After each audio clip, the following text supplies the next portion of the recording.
जब जेब में पैसे भरे थे तो मस्ती सर पे चढ़ी थी, फिर मैं कहां रब से दुआएं मांग रहा था, फिर तो मेरे पास वक्त ही नहीं था। फर्ज नमाज के बाद मैं जल्दी से कहूं इमाम साहब हाथ फेरे, चलो भाई। और बड़ी प्यारी हदीस अब आगे तिरमिज़ी शरीफ की रिवायत है। आपने सुना होगा लोग दुआएं मांगते हैं और फिर कहते हैं कि बहुत परेशान हूं लेकिन दुआ कबूल नहीं होती। ये आपको सुनने को मिलता हो। ऐसी कमाल हदीस है ना, बाज़ औक़ात ऐसी चीज़ें सामने आती हैं, ऐसी किताबों में से बातें और नायाब हदीसें मिलती हैं कि बंदा सोचता है यार ये तो प्रॉब्लम हमारी ज़िंदगी में, और हदीस में इसका मसला और इसका तरीका और डायमेंशन और सारी चीज़ें वजाहत मौजूद है, फिर भी हम गाफिल हैं।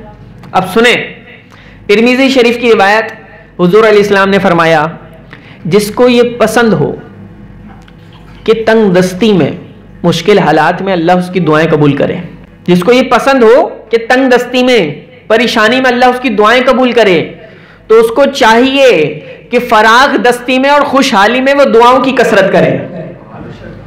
समझने की जरूरत है। हदीस में आया जिसको ये पसंद है, जिसकी ये चाहत है, जिसकी ये आरजू है, जो ये चाहता है कि वो जब परेशानी में हाथ उठाए तो उसकी दुआएं कबूल हो जाएं, फरमाया उसे चाहिए कि जब अल्लाह ने उसे बहुत नवाजा है, तंगदस्ती का नामो निशान नहीं, उस वक्त में वो दुआओं की कसरत करे। जब इस वक्त में दुआओं की कसरत करेगा तो उसकी बरकत से अल्लाह तंगदस्ती में भी उसकी दुआएं कबूल करेगा। लोगों का प्रॉब्लम पता है क्या है, जो परेशानी में है और उसकी दुआ कबूल नहीं हो रही, आप उससे पूछें यार एक बात तो बताओ सच्ची मुच्ची, बिल्कुल सच्ची, का क्या, का ये बताओ जब तुम परेशान नहीं थे तो इसी अंदाज से गिड़गिड़ा के बार बार क्या दुआ मांग रहे थे? लिटरली आपको जवाब ये आएगा कि नहीं यार, फिर तो मैं गाफिल था। जब जेब में पैसे भरे थे तो मस्ती सर पे चढ़ी थी, फिर मैं कहां रब से दुआएं मांग रहा था, फिर तो मेरे पास वक्त ही नहीं था। फर्ज नमाज के बाद मैं जल्दी से कहूं इमाम साहब हाथ फेरे, चलो भाई।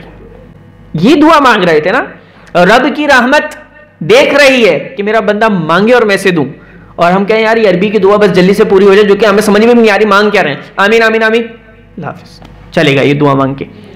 ये बंदे ने खुशहाली में इस अंदाज से दुआएं मांगी हैं, और ये बंदे पे जब परेशानी आई है तो फिर ये गिड़गिड़ा रहा है, ये आंसू बहा रहा है, ये सजदे में सर रख के दुआएं मांग रहा है। तो हदीस में तो बयान हो गया ना, अगर तुम चाहते हो ऐसे वक्त में तुम्हारी दुआएं कबूल हो तो अपने अच्छे वक्त में क्या करना है, कसरत से दुआएं मांगनी है, फिर तुम्हारे बुरे वक्त में भी तुम्हारी दुआएं कबूल होने लग जाएंगी। कितनी नायाब हदीस है।